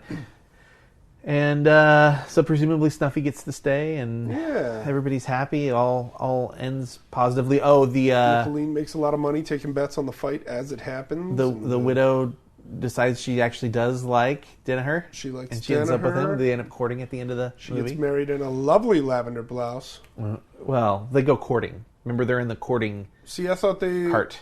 But remember when the first two got in the courting cart, they had to sit on opposite sides. I know. These two were sitting side by side. I think they were married. I think they were previously married, so they've already been through the whole, like, she's not pure anymore because she's a widow kind of a thing. So I think they were allowed to sit next to each other. Interesting. Courting for adults, ladies and gentlemen. Should we talk Close Encounters? Yeah, we should get to it here pretty shortly. We're about on par for timing wise. So I wanted to point out a couple more things. Yeah. So the Protestant Catholic thing. So the church that he meets her at, and he cups the holy water for her. He dips his hand into the font. Patty fingers? Something like that. Yeah, patty fingers is like, you played patty cake and you got your hands all over the place. He's saying no patty fingers because, like, you pat meat and stuff. Yeah. Don't be touching each other's meat. Yeah. Yeah. I didn't really mean it that way, but genital meat. But no, he when he first sees her at church, he puts his hand into the font and holds the holy water, and she's like totally appalled by it. That they built that and put that outside the church because it was a Protestant church. Ah. The Protestant church didn't want it in there. Wow. And the Catholic Church didn't really want it in there either because they thought it wouldn't really look good if they pushed for that. Huh. So they ended up kind of... Basically, the movie was like, hey, we're going to leave Ireland if you don't let us do it. Wow. So they made a compromise and had it just outside the door. A funny little fountain sink on the outside of a church. Why not? So the last thing I wanted to bring up. So we talked about how in 1936 he bought the rights for $10. Yeah. They didn't make this movie till 1951. Dang. Yeah, that's a long time to be wanting to make a movie. 15 years? Yeah, almost 20. Holy shnikes. That is a long time to be wanting to make a movie. Or trying to, presumably he went to studios and... Wow. It's interesting because, he was a proven moneymaker. He was an Academy Award winning. He'd won 3 Academy Awards at this point. Yeah. Or by this time. Had a proven star on his hands. Well, he didn't until he got to Republic. But he had Maureen O'Hara. Oh, okay. But he didn't have John Wayne until he got to... Now, John Wayne was signed to an exclusive deal with Republic for, I think, 7 movies. This was the 7th movie of that contract, and that was the end of it. There you have it. Yeah. I need to get a multi-picture deal. Do it. Get on it, dude. Love to. All right. Back to our Spielberg Odyssey. Back to Spielberg. Odyssey. And now we've moved on to the 4th film? Fourth. The 4th film. Duel. Yep. Sugarland Yep. Express. Some Like It Jaws. Yeah. And now... That would have been a good name for a podcast. Some Like It Jaws. That's what I tweeted about the day it came out. Oh, did you? I said, we cover Some Like It Jaws. That's funny. And today we watched... The movie that Ray Bradbury called the greatest science fiction movie ever made. Ray Bradbury said that? Ray Bradbury. That's incredible. Close Encounters of the Third Kind. Wow. What is the Close Encounter of the Third Kind? What does that mean? I used to know this by heart. Basically, the third kind means that... Oh, what is it? Because it happens in the movie. Right. The third kind is when... I completely forget. When they meet, when you actually meet the aliens. Oh, okay. But something that had not been coined, and maybe is not official, but they talked about... So the guy who's sort of like the expert on all of this is actually in the movie. Yeah. They actually experience a close encounter of the 4th kind. Oh. And that's being abducted. Ah. Some of these people are abducted, like the little boy is abducted. Right. But Just pilots. so there are 3 different versions of this film. There's a theatrical version. I'll try to say it correctly. Theatrical version. You'll succeed.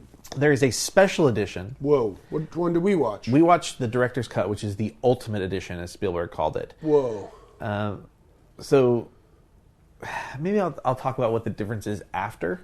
Okay. But if you've only seen we watched the Ultimate Edition, so if you've only seen the regular, the theatrical, or the special edition, we may leave something out or we may add something in that you have seen or haven't seen. So just bear with us and I'll explain the difference after we discuss the movie. I think we can kind of, for the most part, broad stroke, we don't have to do the whole plot. Sure. But Because if you haven't seen this movie by now, come on. Yeah, you need to watch it. Come on, guys. So Spielberg started writing this movie Yeah. before working on Jaws. And he wanted to do a commentary on Watergate. Oh. And that this idea that you have this UFO story that's all wrapped up in a government conspiracy, because in this film, the government goes to great lengths to hide what's going on from the American people. Right. All the way down to releasing some crazy gas and faking train accidents and stuff. So animal poisonings. He referred to the movie not as a science fiction film, but science speculation. Oh. At the time, he said that he believed that we had already been visited by life forms from elsewhere. Yeah. But now, as an older grown-up, he has changed his feelings on that. All right. And that, we live in an age of everybody's got a camera in their pocket. Why aren't there a ton of UFO videos if we really were getting visited like people Right. said we did. Right. So he knew what he wanted the last 35 minutes roughly of the film to be, a little more than that. All right. So he basically started with that as his template and started working backward. And he knew it was sort of operatic because he knew that he wanted them to communicate through math. He viewed math or music as essentially math and vice versa. Yeah. So that's how he ended up kind of deciding that that's what they were going to do, working backwards and figuring out how to make that happen. So the whole film is sort of done via the music. Yeah. So Makes sense. he started casting people, and he intentionally cast, like Richard Dreyfuss, for example, and Truffaut in the film because they are childlike. They're optimistic. They're kids in adult bodies. They have a lot of fun. They're very silly. They believe in make-believe. Yeah. And then the people who were like the military personnel, he cast people who were sort of the pessimists and people in real life who were sort of not downers, but just more straightforward and straight-laced. Yeah. So the film starts in a sandstorm, essentially, and these UN people have found, well, in Mexico, the Mexican military has found this, but they've called in the UN. UN shows up, and there are these fighter planes, and the fighter planes are in good condition. The items, the paraphernalia, like photographs and maps and calendars inside them, are new. Yeah. I'm pretty sure my grandma was in one of those photographs. Yeah, from 1945. Yeah. All right. And then they had, 10 gallons of fuel still in them. Yeah, the one plane starts right up. Yeah. First try. Nobody knows how they got there, and that's our first, hint about things. A little bit later, we go to the Gobi Desert In Mongolia. in Mongolia. Whoa. And what do we see there? UN trucks with their blue flags. Jumping over the dunes. Jumping over the dunes. But what else is there? What are they there for? When they get there, they find, it's the Gobi Desert. So this item seems a little bit out of place. It's a gigantic ship. I forget what the name was. Like a trawler. It's Towski or something like that? I don't know, something with a P and an O and an X and... Yeah, I'm guessing maybe a big... It's a tramp steamer is what it was. Oh, okay. It wasn't like a warship of any kind? No, but it's important, and it kind of ties into the planes. This was our real only tie-in to understand what the story is behind the planes, because they never flat out tell us. Right. That is a real ship. I mean, it's not the real ship. Right. But that ship was a historical...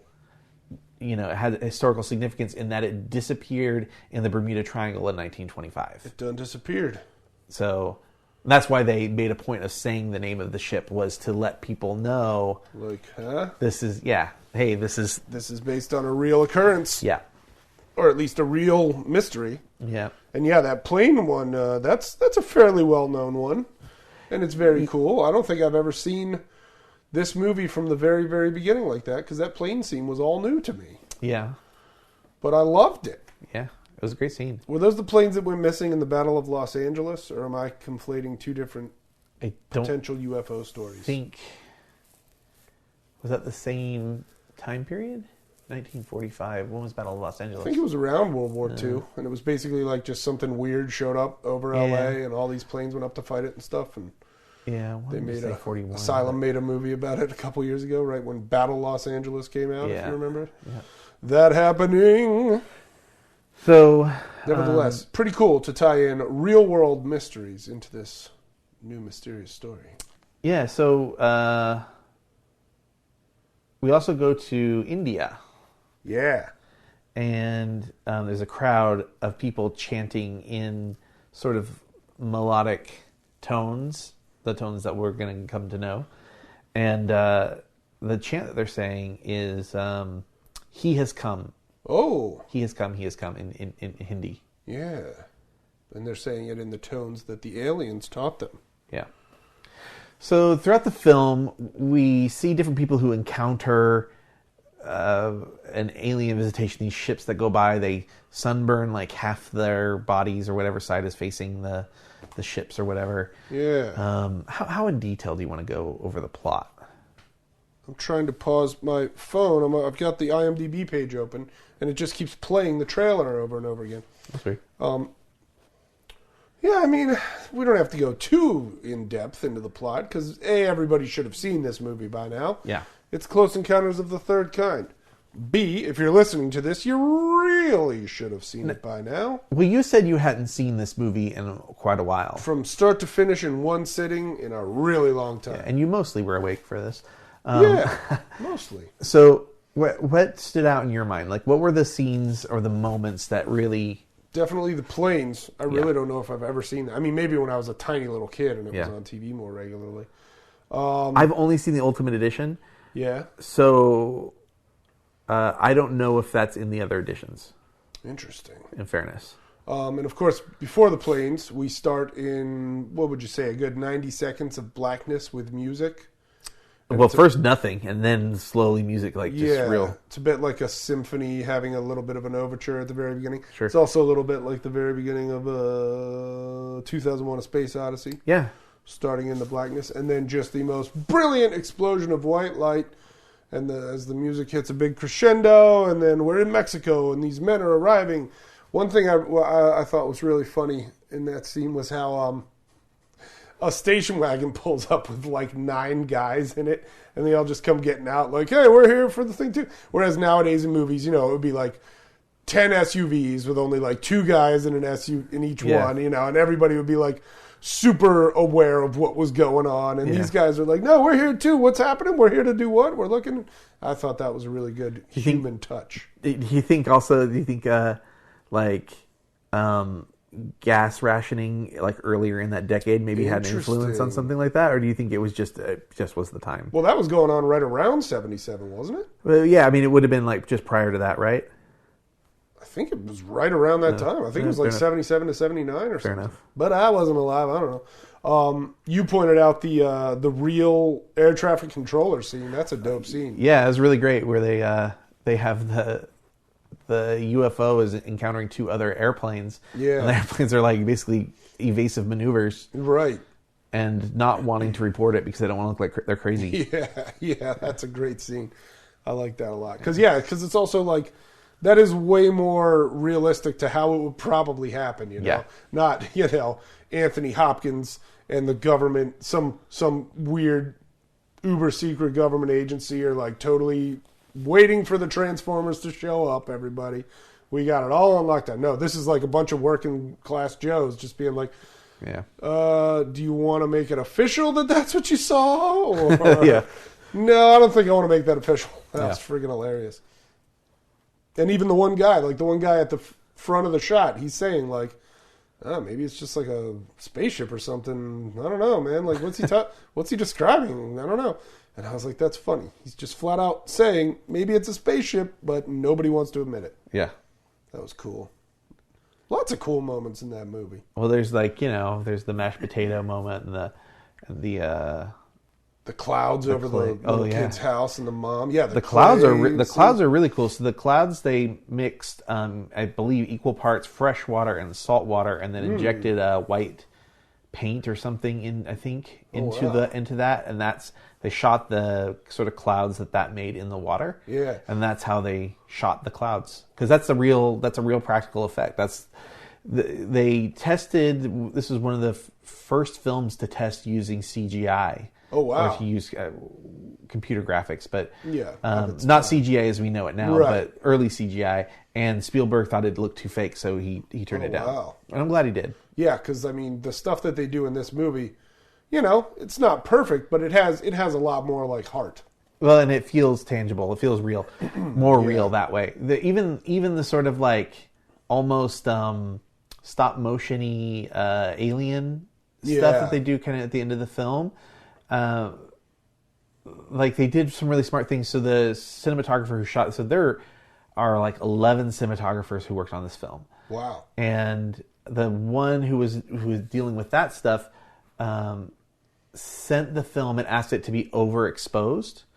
So when it came back, they would look kind of hazy and like fuzzy and a little unclear. Yeah. And the assistant who got it was like, "Oh, this is wrong," and had it done quote unquote correctly. Right. And then saw it and was like, "Oh my god, you can totally tell this is fake." Oh. And the DP was like, got mad at her and asked her to do it again the way he ordered it, and that fixed it. But Wow. but I mean, that's a smart call, like understanding that, you know, this isn't a perfect medium, right? And some things aren't. We don't know what this stuff would really look like, so Right. you know, there's going to be some creative license you've got to take, Right. So Crank up the blinding light and give them only a glimpse of the creature guy there. right, and I think that was a really interesting. You know, you talk about the light. Spielberg specifically wanted lens flares all over this movie, and you can tell that like this is one of those films that greatly influenced a filmmaker like J.J. Abrams. Oh yeah. And J.J. Abrams takes a lot of crap for it, but but the reality is, like, Spielberg was doing it a long time ago, and really, really intentionally. And partially because it obscures the camera a little bit, partially because it looks cool and beautiful. Yeah. Sort of adds to the mystery of these mysterious things that we're seeing flying around. Right. I need more water. You need more water. Uh-oh. Yeah, dude, my throat just keeps drying Fill right that out. cup. So so there's a little thing that I wanted to mention. I'm going to come with you so I can keep talking to you. Oh, all right. So there was a little thing that they did in the film, or that they tried to do, which was originally they were trying to use the song "When You Wish Upon a Star" from Pinocchio. Oh. They couldn't get the rights to the song, but there are lots of moments throughout the film where that device that was written into the film is still there. So pretty early on in the film, when you first meet Richard Dreyfuss's character, he's with his kids and his wife. Yeah. And the wife's like, "You promised to take the kids," and he tries to convince the kids to go see what movie? Pinocchio. And then later when he sees the... Whoa. You okay over there? Did you hear that? Yeah. That I'm sure the audience heard it too. That was my throat just being like, "Hey, I'm very dry. I'm going to make this weird noise." So when he builds the big clay Devil's Tower... Yeah. And he gets the realization that the top comes off of it and stuff, and he starts moving things aside, and there's a little music box on the table. What is the music box? Looks a lot like Pinocchio, but it almost looks like he's looking at a Humpty Dumpty. But what's it playing? When You Wish Upon a Star? When You Wish Upon a Star. Oh. And then, and I pointed this out, backed it up for you so you could really get it, but at the end of the film, as Richard Dreyfuss is about to walk onto the ship, in the score, you hear a very kind of slow version of When You Wish Upon a Star. Yeah, it's pretty hard to pick out. But once you know it's there, it's like, oh, yeah okay, I got it. But it literally only covers like "When You Wish Upon a Star," right? Yeah, that's it. Yeah. Okay. I think that's how you. I think legally probably about all they could do. 8 notes. So let's talk about Not bad. Let's talk about the music, because I think the music is pretty important, right? Mm-hmm. So the tones. So that's the first thing. They knew they needed to have the tones ahead of time before filming. John Williams said that it couldn't be a fragment and it couldn't be a whole song. So because it's just about communicating something simple. So mathematically, he decided that 4 seconds would be too little. That would be a fragment. Anything, did I say 4 seconds? 4 notes. 6 notes would be too much because that would start to put it into song territory. So Weird. 5 notes is sort of like not really a fragment, but not really a song. So, because it's like almost like too many measures for it to be, and not full complete measures. So it's somewhere kind of in between. So he decided 5 was the magic number. All right. So he and Spielberg sat down and they listened to like hundreds of 5-note combinations and eventually like settled on the one. It wasn't pointed out till Spielberg until 1994. his father was a computer scientist and his mother was a musician. Oh, yeah? And he never put that connection together that's sort of how he wrote this film. Wow. Until 1994. That's funny. Yeah. That's where I got the inspiration for Nurse Drag Racer. I have no idea what you're talking about. My dad was a drag racer, my mom was a nurse. Oh. Darn it. I sold that script for $8. So they ended up doing the entire score before the film was... before the movie was edited. Oh, cool. Spielberg wanted to edit the film to the music instead of the other way around, which is how it's normally done. Because he wanted the whole thing to kind of feel like it was very musical, especially that last act had to feel kind of like an opera. Hell yeah. And I guess he was revising the movie constantly, so much so that after they shot the movie, there were 6 different rap parties for the film. Wow. Because he just was constantly just changing things, constantly revising it. Wow. 6 different rap parties. Yeah. That's excessive. So I'd go to all of them. Yeah, right. So Columbia, who made this movie, Sony Pictures now, but Columbia at the time, they were about to shut the doors. They were going out of business, about to go bankrupt. Whoa. And the guy who gave us Jaws, the biggest movie of all time, let's put our money all on this guy. Wow. And if this movie failed, it was going to destroy Columbia, and if it succeeded, it was going to save Columbia. Awesome. It ended up doing really well. It ended up making $300 million or whatever. But delicious. They for whatever reason decided when we release it, we're going to do a limited release. We're going to show it in one theater in New York, the Ziegfeld. What the frig? And one theater in Hollywood, the Cinerama Dome. Okay. And every screening in New York for 4 weeks sold out. Wow. And every screening in Hollywood for 6 weeks sold out. Awesome.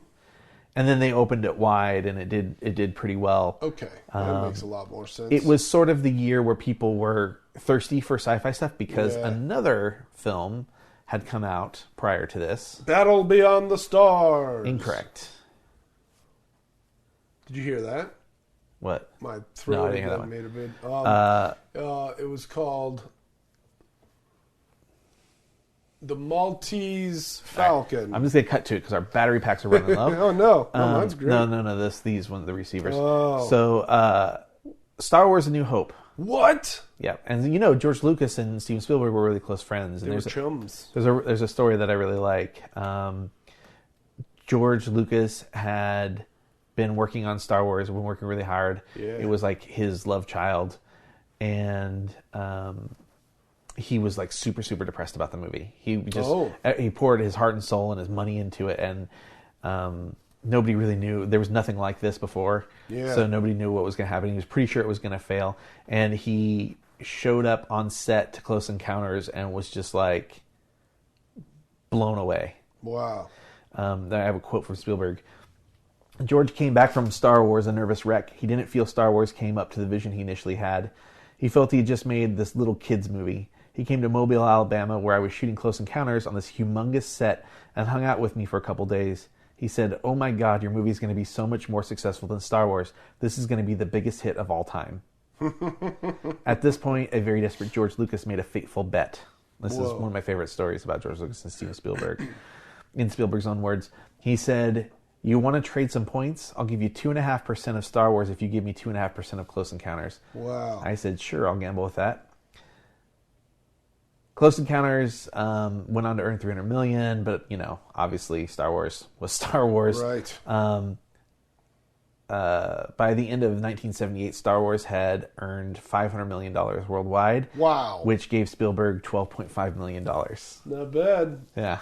Not bad at all. It's a funny thing. So they talk about the set, this gigantic set. So all the outdoor stuff at the end is actually inside a big, huge soundstage that they built. Cool. And it was super, super secretive for a couple of reasons. They didn't want what was going on to get out just for the sake of the movie, but they also didn't want somebody to hear about it and rush out a knockoff. Right. Because that was at the height of stuff like that. Right. There was always some low budget version, and even shortly after Star Wars, you started seeing a lot of foreign films being Battle Beyond the Stars. Indian Star Wars and stuff. Yeah. I hear you. And so there was really tight security. If you didn't have your badge, you weren't allowed on set. Oh, wow. Steven Spielberg was turned away because he forgot his badge at home one day. Wow. Yeah. That's funny. That's how crazy it was. That's the burden of a bearded man, you know. Somebody could be disguising themselves as you just by slapping a beard on. Yeah. So the ship. Let's talk about the ship a little bit. Ship's pretty rad. The ship's pretty rad. There's sort of like two parts. There's sort of like a top and bottom, or bottom and a top. I would say, in a way, they become each other at one point. Yeah, I mean, it comes in one way and then it flips the other way around. Yeah. It almost looks kind of like a city on top and like a half dome underneath or something. And then there's also sort of like a city segment in the middle of it. Yeah. It's very, it's friggin' awesome is what it is. So they went through a whole bunch of different things. They talked about like, you know, frying pan style UFOs that just come and blot out the sun kind of thing. Yeah. When Spielberg was shooting in India, he noticed this refinery and took a bunch of photos of this refinery, which just really intrigued him, like an oil refinery. Yeah. With big stacks and metal beams all over the place. And he knew that he was like this. He was really intrigued by that, and he thought this should be a part of the spaceship where we'd have all these like metal beams and things.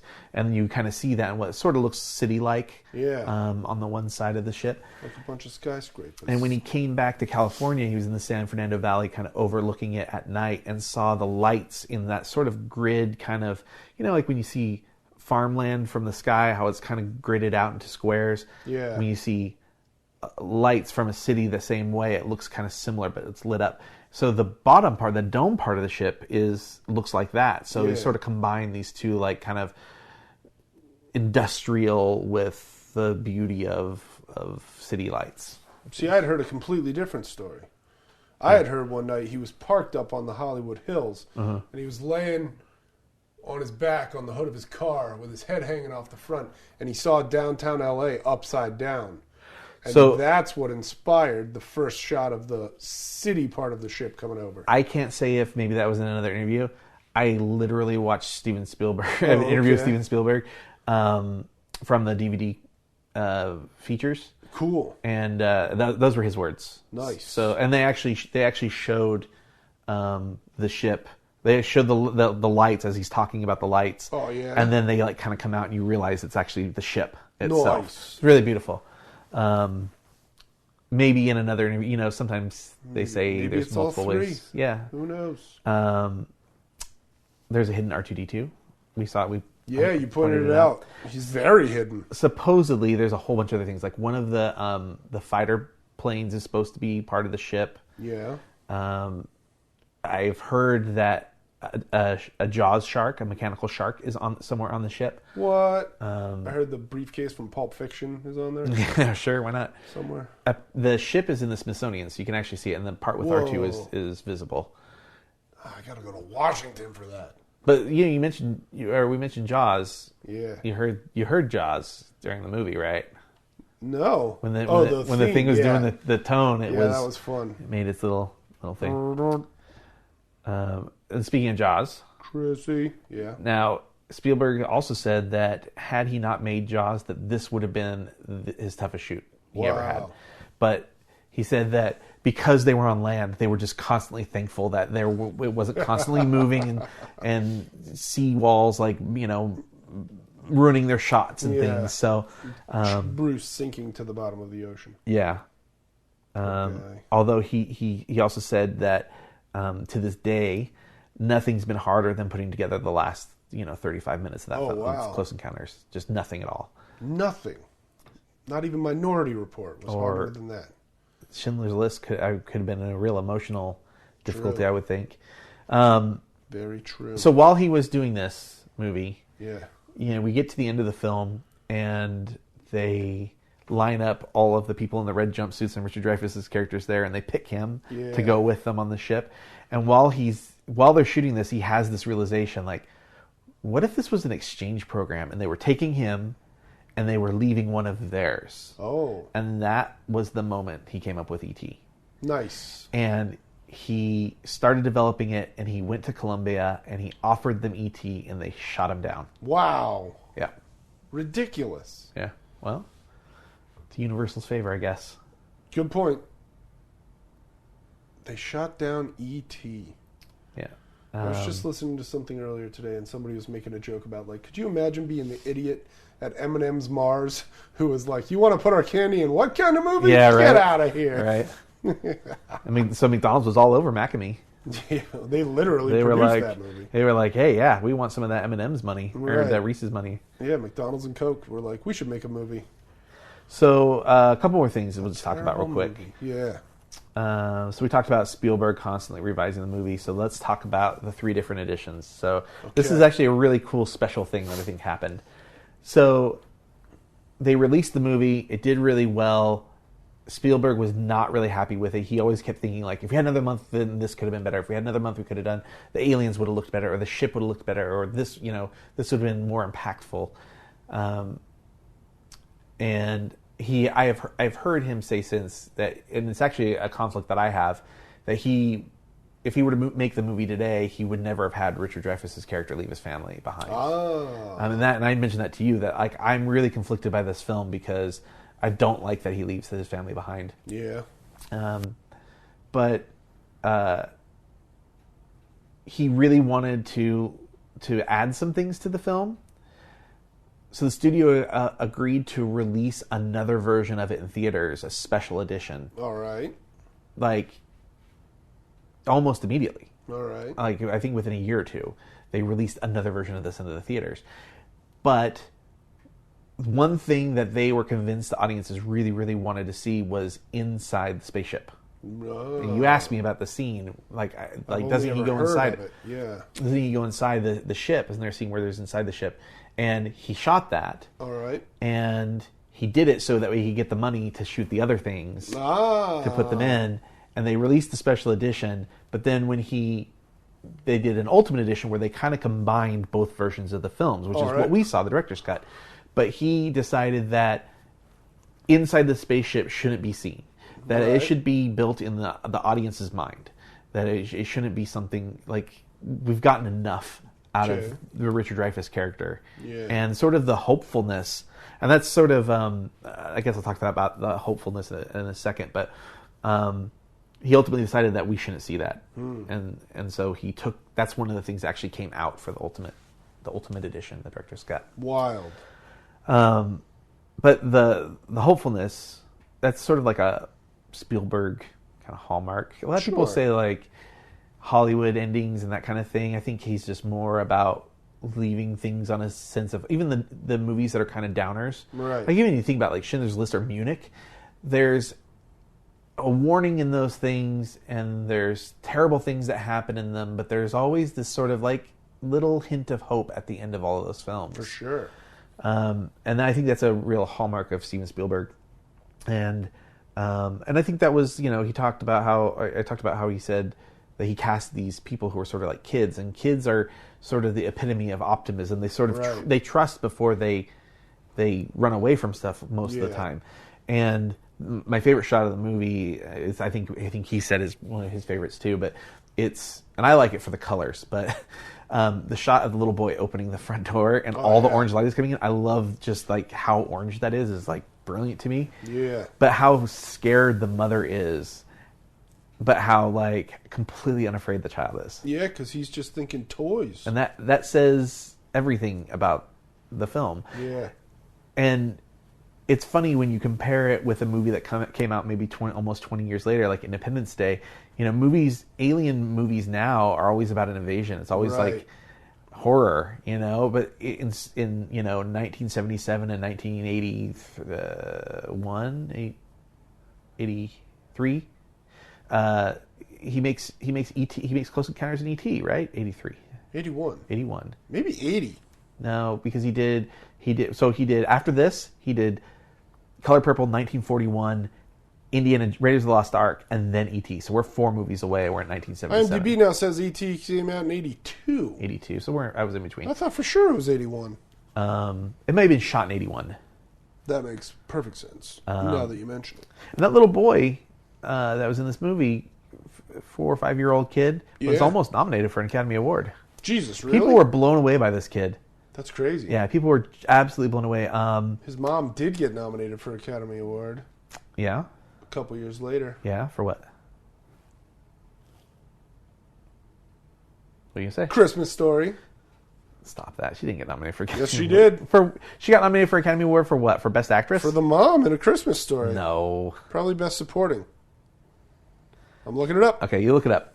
I think she might have won, but she definitely got nominated. Well, the kid's performance was so striking that Stanley Kubrick originally wanted him to play Danny Torrance in The Shining. Whoa. Yeah, people were really impressed by that kid.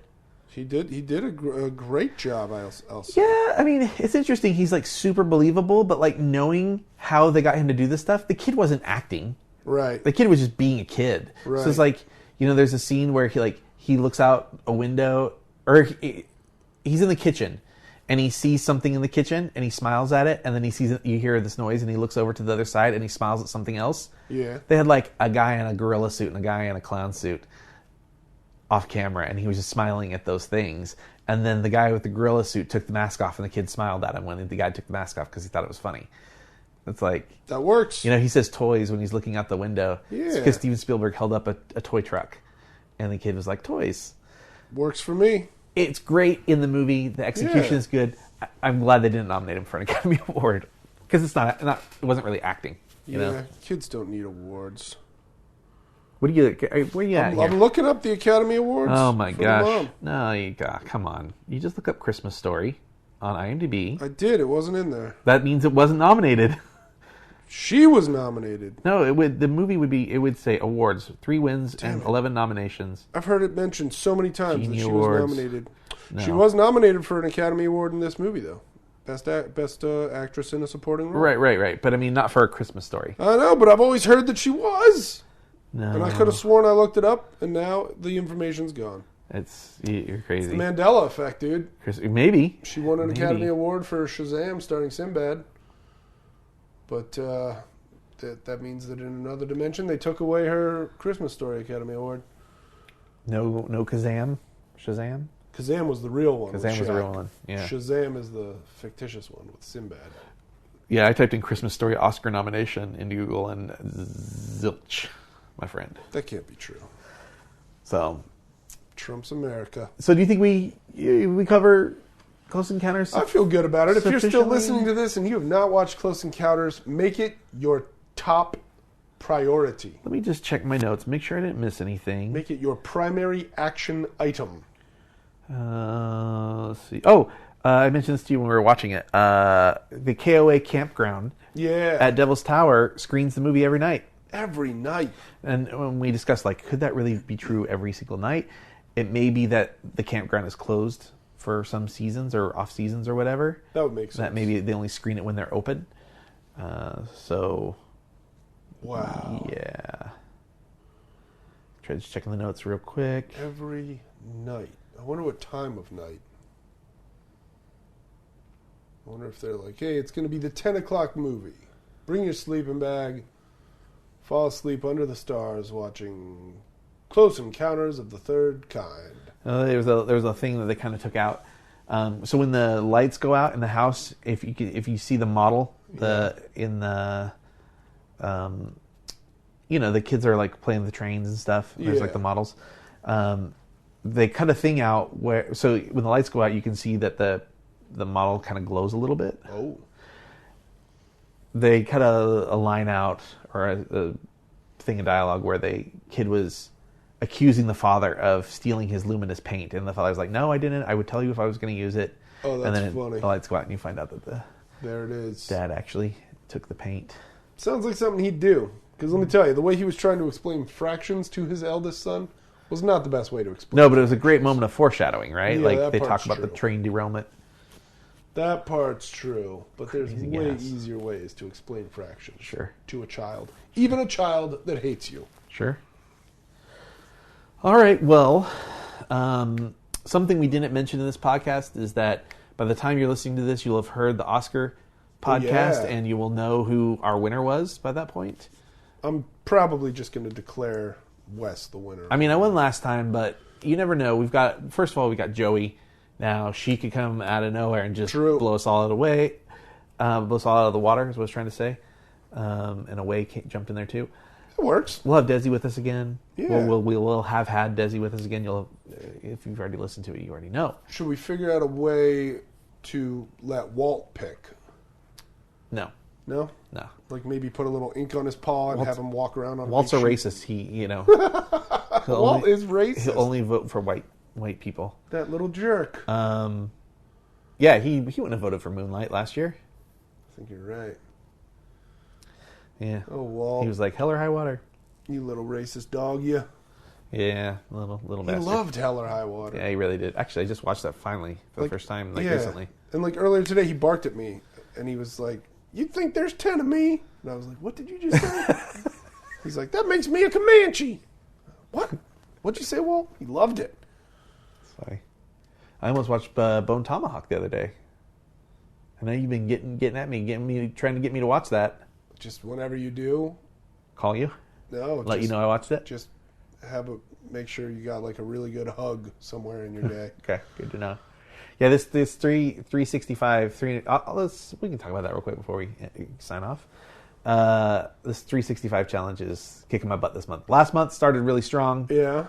Watched 50-something movies, 51 movies or something. 51 movies in one month. month. That's good. This month I'm lucky if I'm averaging one a day. It's a tougher month. Part of it is I'm kind of running out of things that I really want to see. So I'm like, you make this, especially when you're a movie person, right? You make this huge list of movies that you want to watch. Yeah. And then you finally sit down to watch something and you're like, I don't want to watch any of this. It's like having 600 channels and nothing on. Right. So I'm kind of having to force myself. So I watched the Emoji Movie just to force myself to watch something. I can't imagine what that's like. That is the worst movie I've seen this month.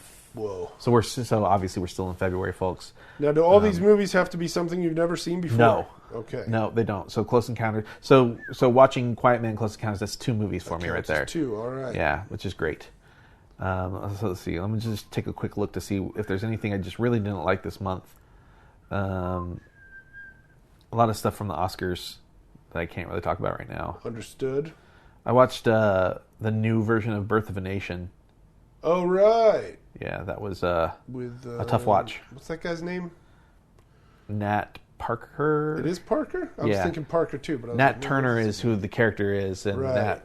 who the historical figure was, and Nat Parker was the filmmaker. A hard movie to watch, very good. Yeah. Let's see here. Yeah, I think the worst movie I saw is the Emoji Movie this month. Sounds about right. A lot of good stuff. There's a lot of really good stuff I watched this month. Yeah. I'll post about it on Facebook. Tootsie 2. Tootsie 2 is right here. Love it. Nothing bad except for the Emoji Movie so far. All right. But I've got days to go. Although, hopefully at some point I'll watch the last couple Best Picture nominees I need to see. Oh yeah. So, hopefully before we record, I'm gonna try to run those over mid-afternoon tomorrow. All right. Well, so that's it for us this episode. Thank you, my friend Wes. No problem, Steve, my dude. I didn't sing the song right. Notes. Well, I did problem as one note. It's just a long word. Yeah, no problem, Steve, my dude. That's 5. But all right. It wasn't a haiku. But, true. And I didn't sing the notes correctly. That's but all I'm right. not a singer. All right, folks. You don't want to hear any more of this. Until next time. Okay. Bon Cinema.